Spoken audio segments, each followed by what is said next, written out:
Welcome to the Spy Collection Digital Edition, where we are looking at spy artifacts that only exist in digital format.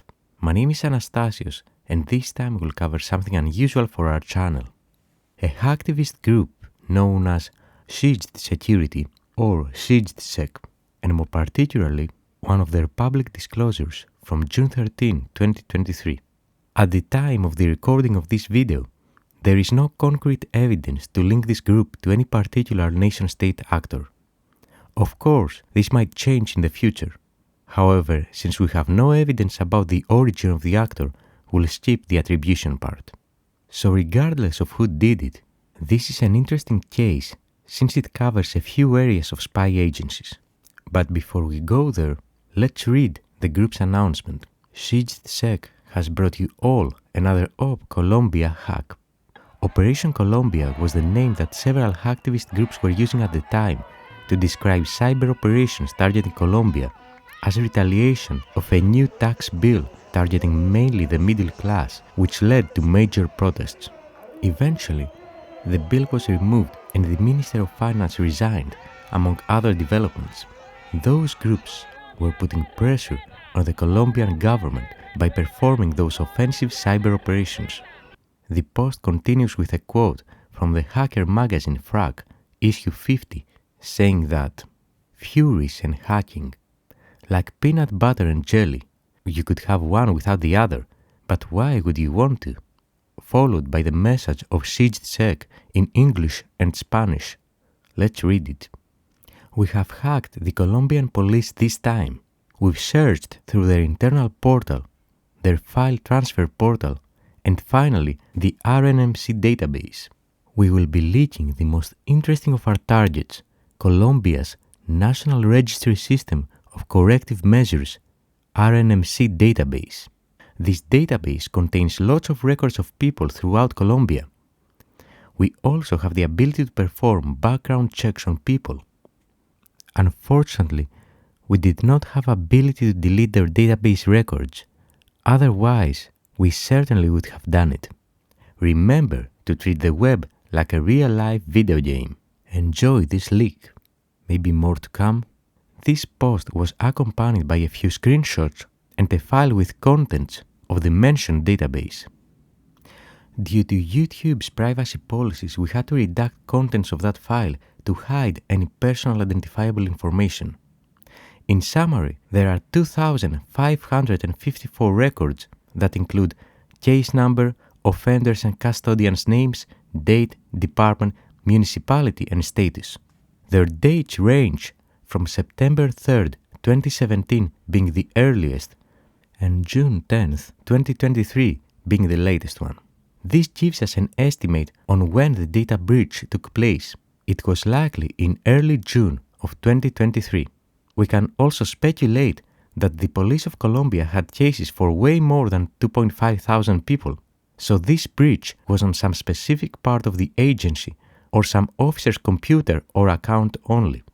With the leaked screenshots, it's impossible to be certain if the intruder compromised an officer's device or account and accessed this portal, or they found a vulnerability that allowed them to access it.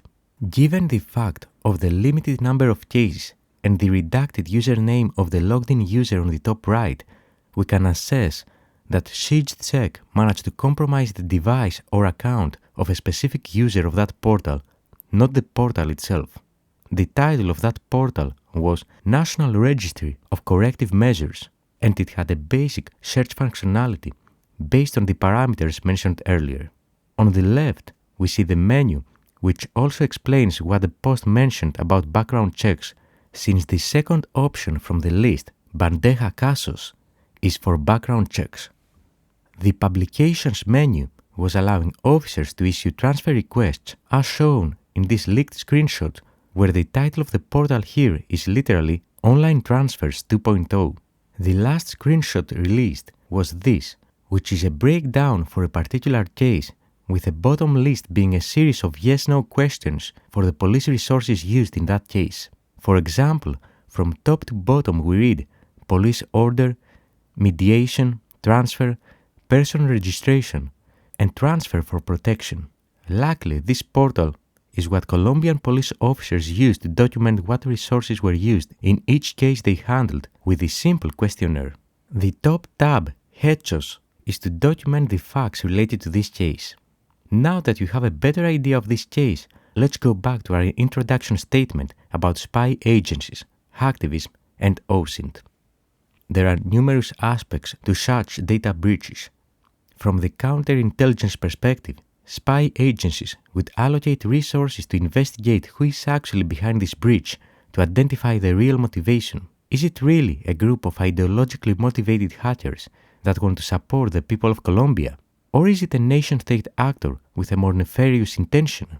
At the same time, most modern spy agencies have dedicated people in their OSINT units that scrape and collect all of that information, since it never hurts to have some more data that could be potentially correlated with other information for intelligence analysis. Let's say that an agency wants to vet a person before contacting them, or they want to find weaknesses they can exploit on someone to recruit them as their agent, or find where someone lives, if someone that just entered the country has any suspicious background, and so on. Data breaches like this can speed up this process, since the spy agencies won't have to start from zero. This is why their OSINT units are constantly collecting and adding data from such leaks in their databases for potential future use.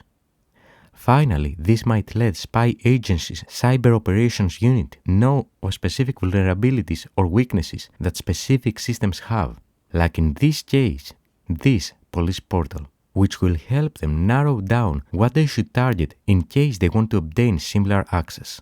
And that's how a seemingly unimportant hacktivism case can have some importance for spy agencies.